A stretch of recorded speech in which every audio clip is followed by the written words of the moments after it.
आज हम लेने जा रहे हैं जिसका नाम रहेगा चैप्टर 6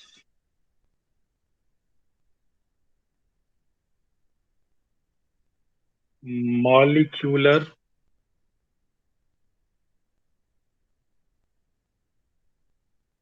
बेसिस ऑफ इनहेरिटेंस।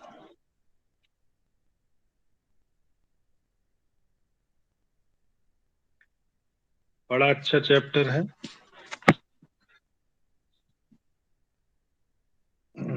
लीजिए जी, ये मेरा पेन तैयार है।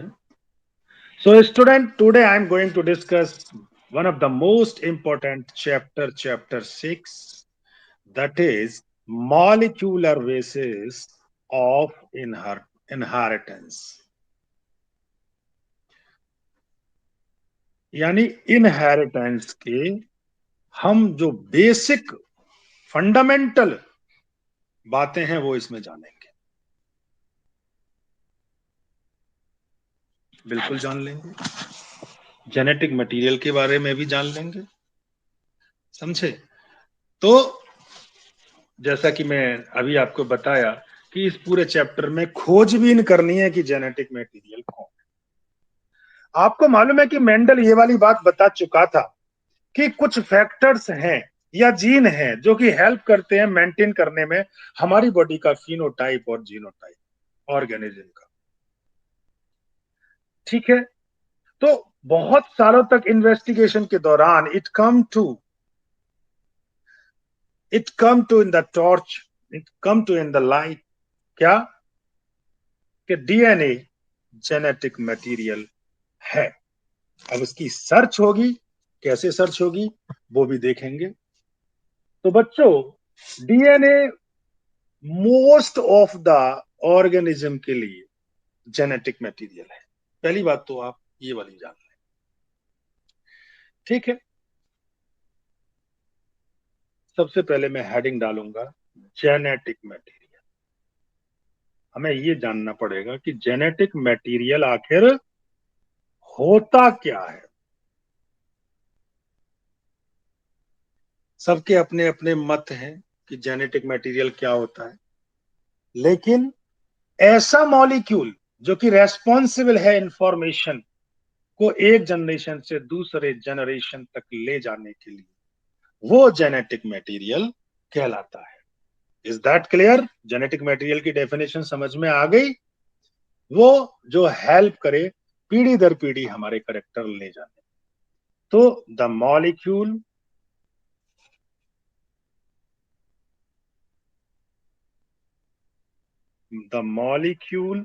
और सब्सटेंस,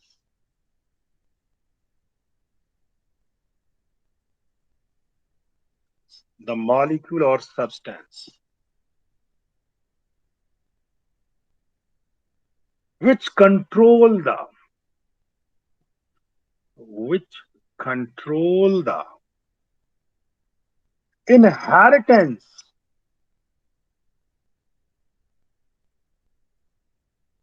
इनहेरिटेंस समझते हो ना, पीढ़ी दर पीढ़ी लक्षणों का आ जाना, कैरेक्टर्स का, ऑफ ट्रेट्स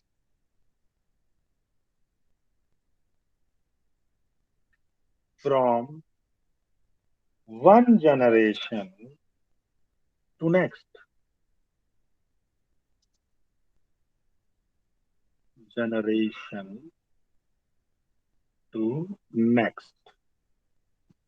ये तो हो गया आपका जेनेटिक मटेरियल। अब ये जेनेटिक मटेरियल के टाइप वगैरह हम ये चीज जानेंगे, ठीक है। तो इसको बिल्कुल पॉइंट को दिमाग में रखना है कि क्या होता है जेनेटिक मटेरियल। जो डीएनए है,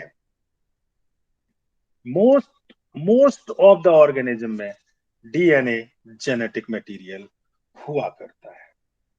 तो DNA is the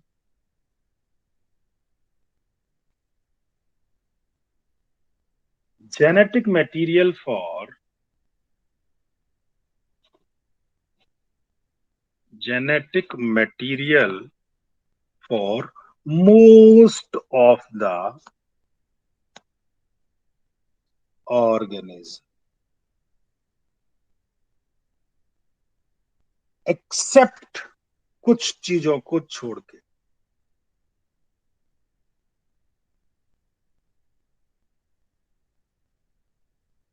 except viruses.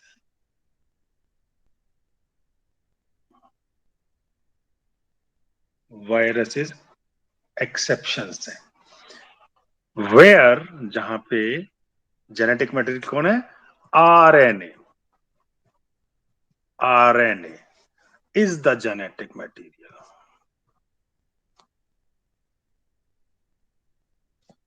Is the genetic material. सिर्फ ये एक्सेप्शन है। Example in retrovirus, in retro viruses,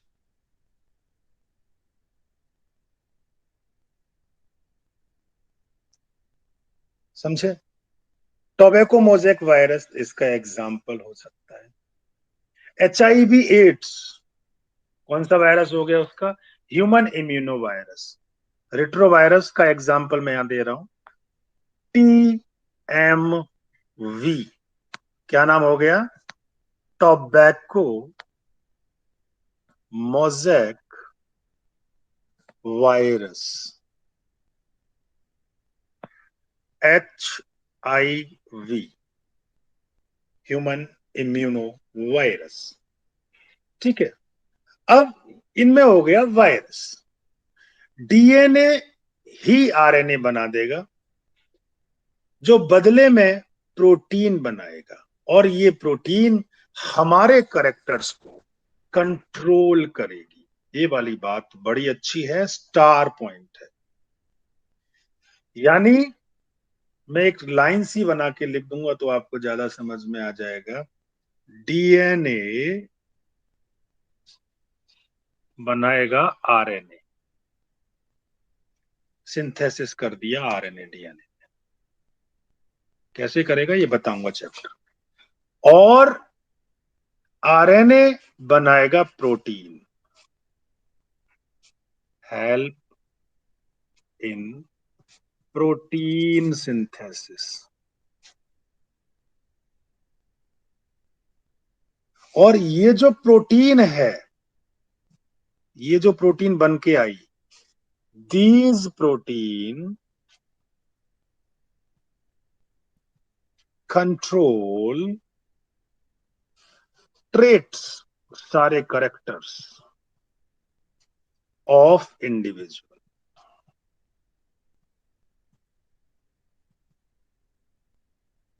आज हम ये सारा इंट्रोडक्टरी ले रहे हैं तो आपको ढंग से समझ में आ जाना चाहिए।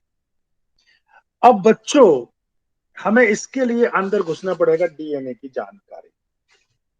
तो सबसे पहले हम डीएनए के बारे में जानेंगे, आखिर डीएनए है क्या। डीएनए के जानने की बजाय हम न्यूक्लिक एसिड ना जान लें, समझे? तो स्ट्रक्चर ऑफ न्यूक्लिक एसिड, क्योंकि डीएनए न्यूक्लिक एसिड ही है, इसके साथ आरएनए भी पढ़ने में आ जाएगा। फिर स्ट्रक्चर ऑफ न्यूक्लिक एसिड,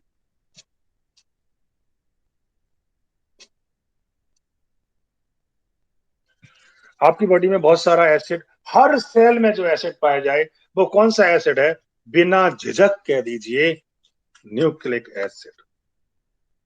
अगर आपसे क्वेश्चन पूछा जाता है शरीर में बहुत ज्यादा एसिड कौन सा पाया जाता है जो कि हर जगह डिस्ट्रीब्यूटेड है, अधिकतर आपका दिमाग सीधा HCl पे जाता है कि HCl वो वाला एसिड हुआ करता है,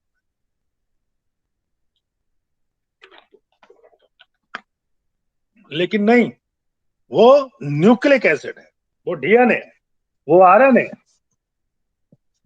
तो भैया ये न्यूक्लिक एसिड आखिर है क्या, 11th में मैंने डिटेल्ड स्ट्रक्चर इनका कराया था, 11th में डिटेल्ड स्ट्रक्चर बायोमोलिक्यूल में। आप कोई पुराना वीडियो बायोमोलिक्यूल का देखना, उसमें न्यूक्लिक एसिड वाला हिस्सा आपको दोबारा से नॉलेज दे देगा इसके बारे में। ठीक है, मैंने वीडियो डाला हुआ है। तो nucleic acids are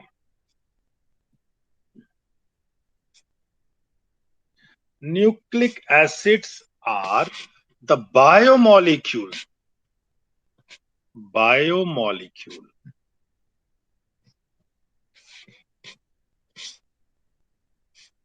which play a very important role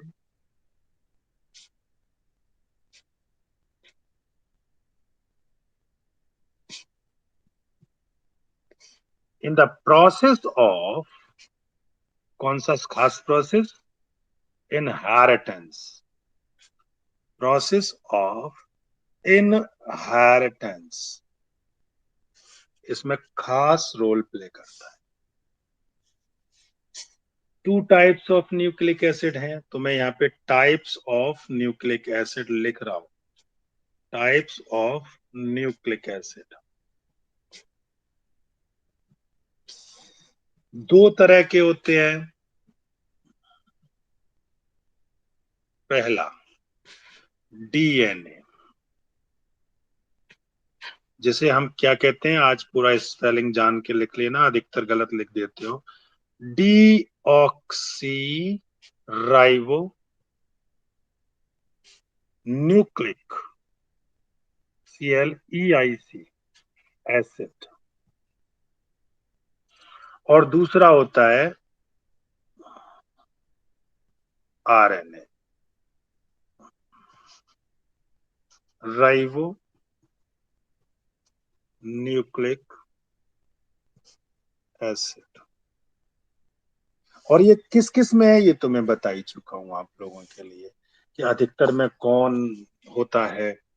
most of the organism में तो डीएनए है और रेट्रोवायरसेस वगैरह में आरएनए है। तो अब हम डीएनए को लेके चले, डीएनए को लेंगे तो हमको न्यूक्लियोटाइड्स पढ़ने पड़ेंगे। तो मैं डीएनए ले रहा हूं सबसे पहले, ताकि डीएनए की पूरी जानकारी आपके सामने आ जाए। बहुत गौर से अपनी आंखें कान खोल लेना, नाक भी खोल लेना, अच्छी ऑक्सीजन आती रहे और आप डीएनए के बारे में जानकारी ले सकें। तो मैं डीएनए के बारे में जानकारी दे रहा हूं। वैसे दोनों मिला के न्यूक्लिक एसिड है तो दोनों के बारे में ही देनी चाहिए। तो बच्चों, जो डीएनए है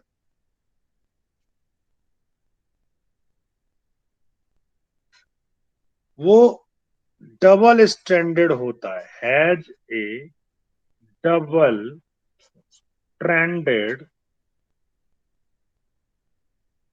कुछ ऐसा एक स्ट्रैंड, कुछ ऐसा एक स्ट्रैंड, ऐसा ही तो होता है, डबल स्ट्रैंडेड स्ट्रक्चर डीएनए का। और ये पॉलीन्यूक्लियोटाइड होता है, फुल स्टॉप।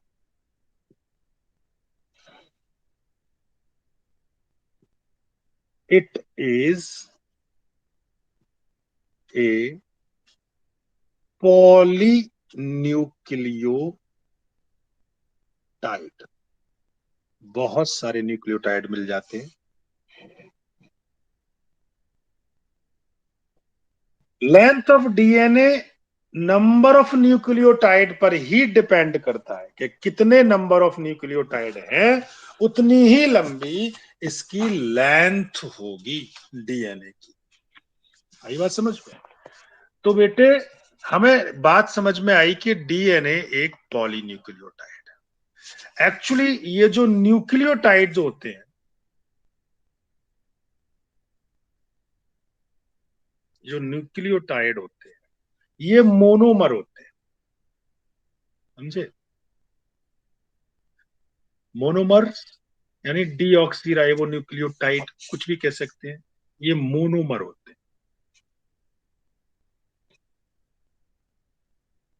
जब ये मिल जाएंगे तो पॉलीमर बनेगा। जब ये बहुत सारे आपस में जुड़ जाते हैं यूनाइट, जुड़ जाती हैं तो पॉलीमर बन जाएगा। यस और नो? Yes sir. ये बन गया पॉलीमर। अब न्यूक्लियोटाइड को न्यूक्लिक एसिड कहते हैं।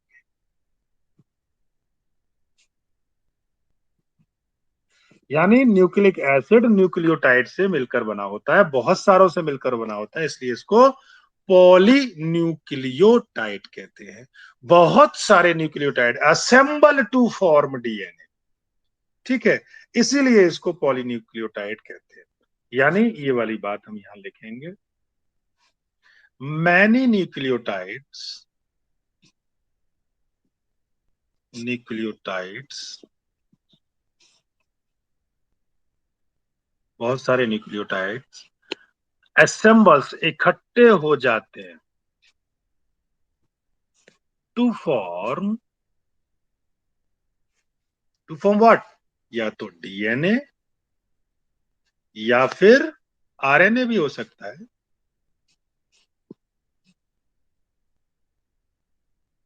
Therefore DNA is a polynucleotide.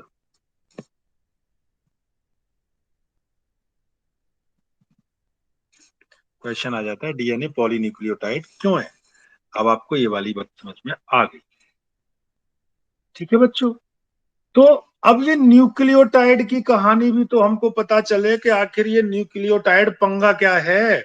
अगर न्यूक्लियोटाइड की जानकारी मिल गई तो बहुत जानकारियां मिल जाएंगी। अभी दिए देता हूं, घबराने की बिल्कुल बात नहीं है। अगला हेडिंग आ गया हमारा न्यूक्लियोटाइड। न्यूक्लियोटाइड, न्यूक्लियोटाइड की जानकारी। न्यूक्लियोटाइड के थ्री कंपोनेंट्स होते हैं, तीन चीजें होती हैं। It has three components,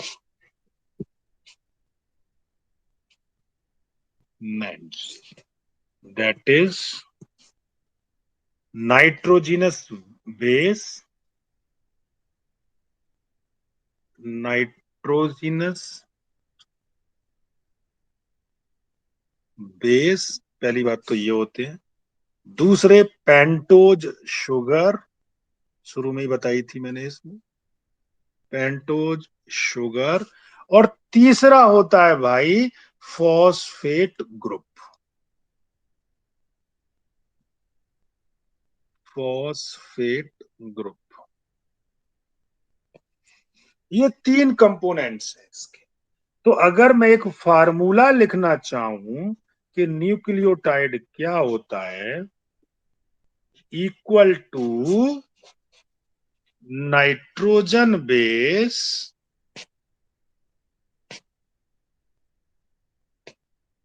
plus pentose sugar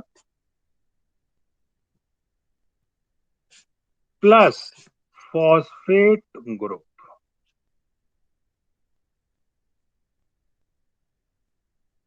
ये फॉर्मूला आपके सामने आ जाएगा, नहीं आ जाएगा फिर?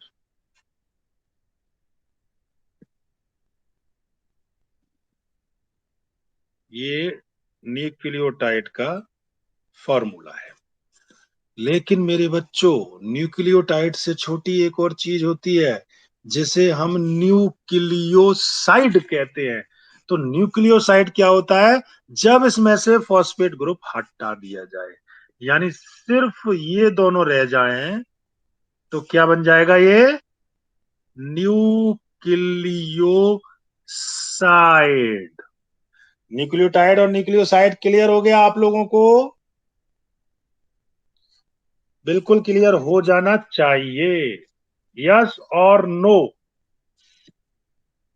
Yes sir. Yes sir. Nucleotide में ये तीन चीजें हैं और न्यूक्लियोसाइड में ये दो चीजें हैं। न्यूक्लियोटाइड कहोगे, तीनों नाम लोगे। न्यूक्लियोसाइड, अगर मैं इसका फार्मूला लिखना चाहूं न्यूक्लियोसाइड इक्वल टू, तो क्या बोलोगे आप?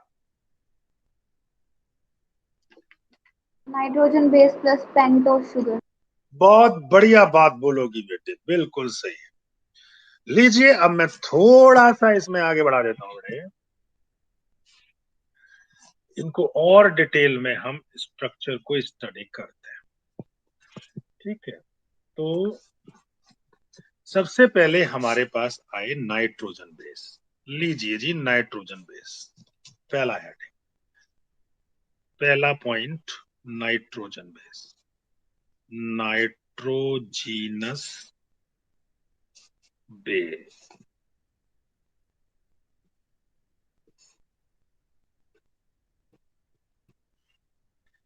ये जो नाइट्रोजीनस बेस है, ये नाइट्रोजन कंटेनिंग कंपाउंड है जिनकी बेस की प्रॉपर्टीज होती है। तो these are nitrogen containing compound with properties of base. हो गई डेफिनेशन, छोटी सी है। और इनके भी दो टाइप होते हैं, टू टाइप्स। अब ये दो टाइप कौन कौन से होते हैं?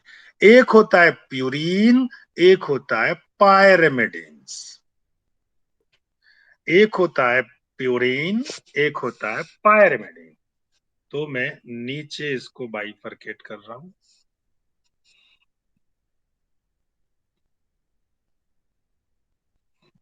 थोड़ा सा डिटेल जाऊंगा, नीट का पर्पज सॉल्व करना है। पहला होता है प्यूरीन,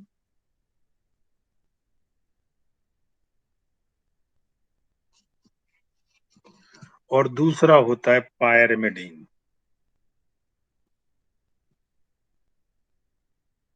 अब इसमें अंतर क्या है ये भी पता लग जाएगा।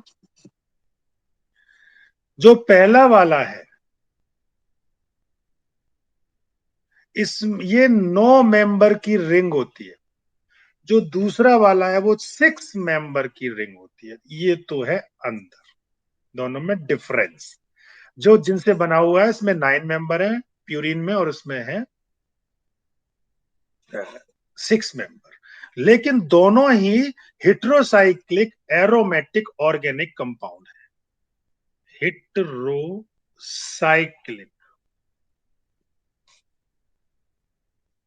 Aromatic organic compound. ये बोर्ड में तो नहीं आता, लेकिन जानकारी होनी चाहिए, ये भी यही चीज है। Heterocyclic heterocyclic aromatic organic compound. फिर अंतर क्या है? इसके अंदर 9 मेंबर्ड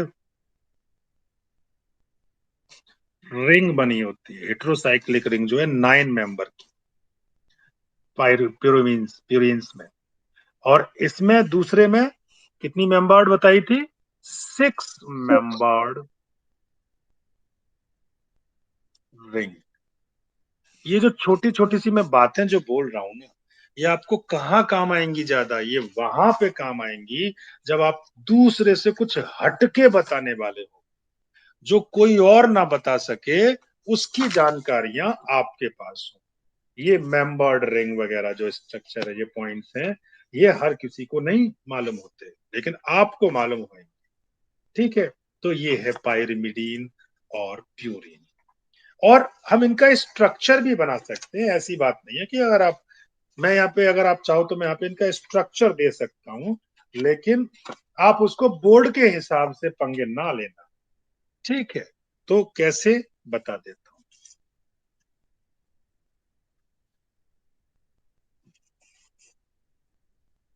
बच्चों, स्ट्रक्चर।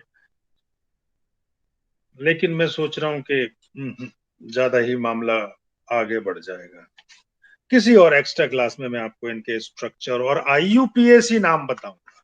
IUPAC अगर नाम पूछने को आ जाए तो मैं अलग अलग IUPAC नाम आपको लिख दे रहा हूं इनके स्टार पॉइंट में ये आपको जरूरी है, डबल स्टार पॉइंट में। तो IUPAC नेम इसका है 7H purine. 7H purine, purine का नाम। और इसका है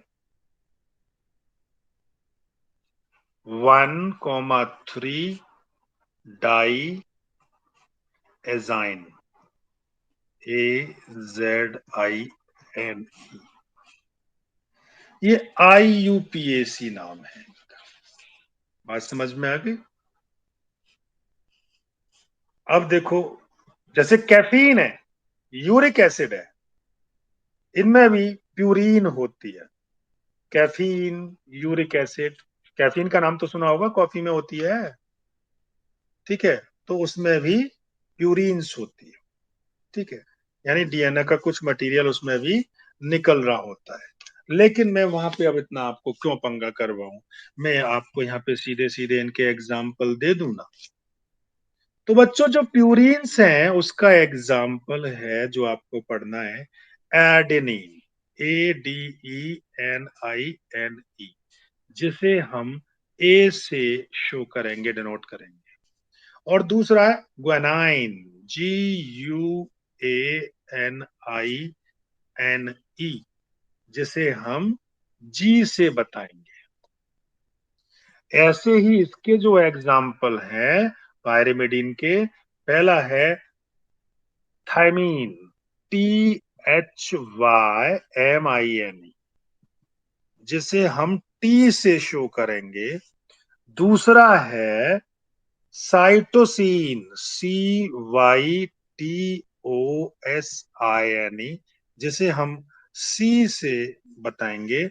अगर ये RNA होता बाई चांस, DNA में तो साइटोसिन ये होगा, RNA होता तो इसमें यूरेसिल और मिल जाता है, तो मैं यहाँ यूरेसिल और लिख रहा हूं, ठीक है। इन DNA थाइमिन और यूरेसिल इन RNA, तो URACIL, जिसे मैं यू से दिखा रहा हूं।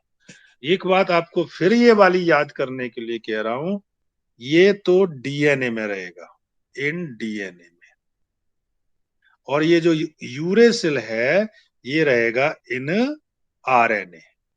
RNA में थायमीन नहीं पाया जाएगा। अब देखो, ये अलग अलग चीजें पढ़ रहे हैं बनी, ठीक है।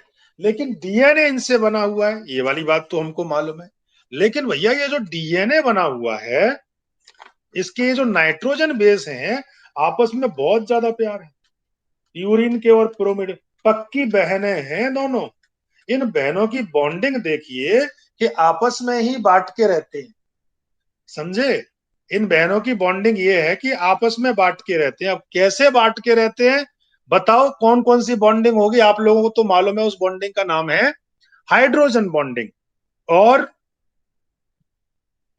बॉन्डिंग कौन सी? Double bond and triple bond, ठीक है। और अपनी साइड के दोनों आपस में भले ही ना मिले, लेकिन दूसरी साइड के दोनों आपस में मिल जाएंगे, क्योंकि एड्रीन हमेशा किससे मिलेगी? थायमीन। बिल्कुल सही जवाब। एडेनिन जो यहां है ये इस थाइमीन से मिलेगी डबल बॉन्ड के साथ। ये ग्वानिन जो है इस साइटोसिन से मिलेगी ट्रिपल बॉन्ड के साथ, ठीक है। ये इसकी बॉन्डिंग है, कितना प्यार है, ये इसकी बॉन्डिंग है। बात समझ में आ गई आपको? Yes sir. तो इस बॉन्डिंग के बाद थोड़ा सा आगे बढ़ते हैं। आपने अभी नाइट्रोजन बेस के बारे में जानकारी ली। अब मेरे बच्चों अगली जानकारी, नाइट्रोजन बेस क्लियर हो गया। अब हम दूसरा क्या बताया था? नाइट्रोजन बेस के बाद पेंटोज शुगर की जानकारी दें। तो नंबर 2 पेंटोज शुगर।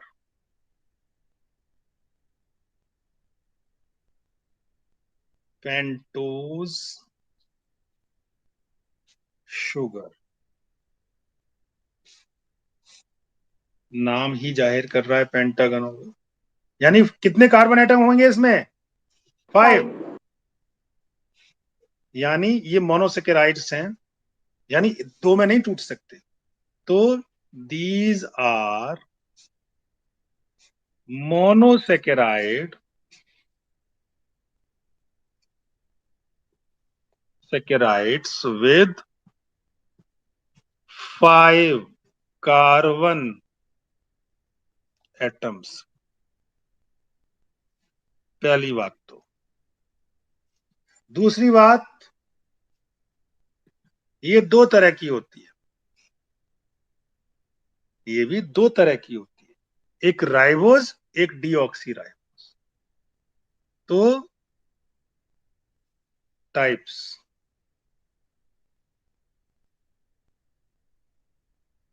पहली राइबोज शुगर, ये किसमें होगी? In RNA. दूसरी डीऑक्सी राइबोज शुगर, ये किसमें होगी? In DNA. तो इसका भी मैटर क्लियर हो गया। अब हमारे पास तीसरा आइटम आया भाई, तीसरी चीज की हम जिक्र करेंगे जो कि फॉस्फेट ग्रुप है। ठीक है, नंबर 3 फॉस्फेट ग्रुप।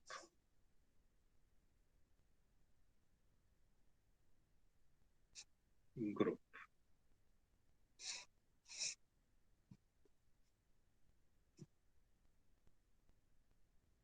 जो फॉस्फेट ग्रुप होता है, इनऑर्गेनिक सॉल्ट ऑफ फॉस्फोरस होते हैं इसमें। Inorganic salt of phosphorus.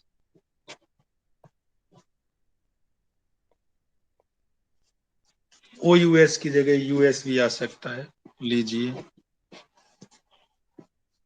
Phosphorus. कौन सा रस? फॉस्फोरस। इनऑर्गेनिक सॉल्ट से। दूसरी बात, ये बैकबोन बनाते हैं इसकी।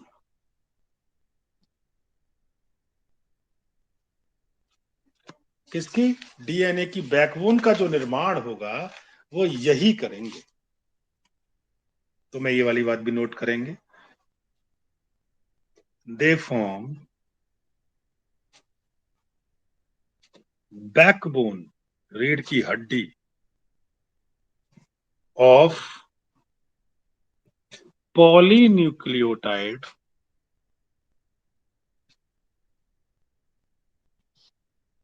चेन अलोंग विद किसके साथ मिलके? शुगर के। कौन सी थी? Pentose sugar.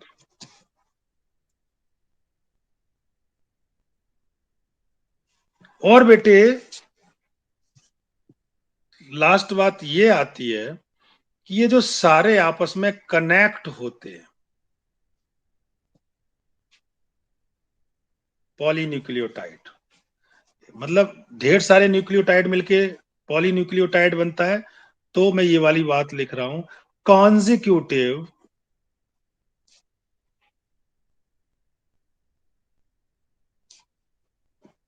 एक के बाद एक nucleotide are connected to each other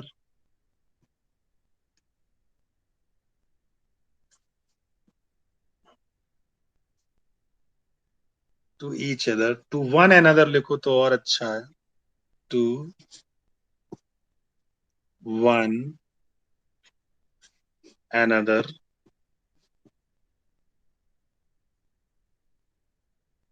with phosphodiester bond. ये मैंने बायोमोलिक्यूल में डिटेल दिया हुआ है। फॉस्फोडाइएस्टर बॉन्ड देख लेना, अगर उसमें वीडियो हो तो, ना हो तो मेरे से मांग लेना। इसके बाद तो अब मैं इसको कंसाइज करने जा रहा हूं बड़ा अच्छा तरीके से, एक छोटे से फ्लो चार्ट से तुम्हें ये सारी कहानी पता लग जाएगी अभी इसी समय। आ जाइए भाई साहब फ्लो चार्ट जी, बच्चे इंतजार कर रहे हैं। मैं डीएनए का जिक्र कर रहा हूं। आप जानते हो कि डीएनए में बहुत सारे क्या होते हैं, न्यूक्लियोटाइड्स। न्यूक्लियोटाइड्स, अगर आप इसकी डीएनए की पार्शियल हाइड्रोलिसिस कर दो, तोड़ दो, तो ये सब निकल आएंगे। क्या निकल आएंगे? न्यूक्लियोटाइड्स। ठीक है, खासकर कौन से होंगे? Deoxy ribo nucleotide. और इसको भी और थोड़ा सा तोड़ दो, फर्दर हाइड्रोलिसिस कर दो, फर्दर हाइड्रोलिसिस। ये माइंड मैप है बेटे, माइंड मैप हमेशा दिमाग में याद रखते हैं। तो ये दो चीजें बना देगा, सिर्फ दो चीजें, एक न्यूक्लियोसाइड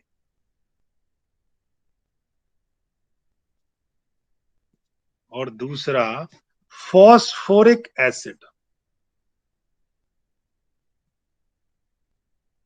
फॉस्फोरिक एसिड जिसे हम क्या कहते हैं? H3PO4। और न्यूक्लियोसाइड दो चीजों का बना होता है, ऊपर ही तो बताया था, क्योंकि न्यूक्लियोटाइड तीन चीजों का था। हाँ जी, पहला तो नाइट्रोजन बेस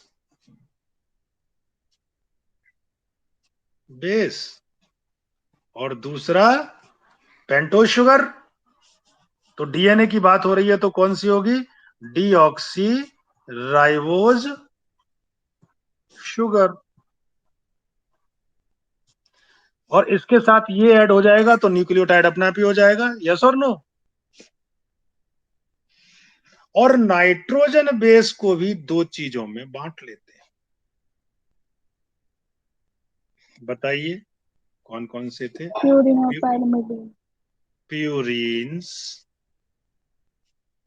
एंड पायरिमिडीन्स।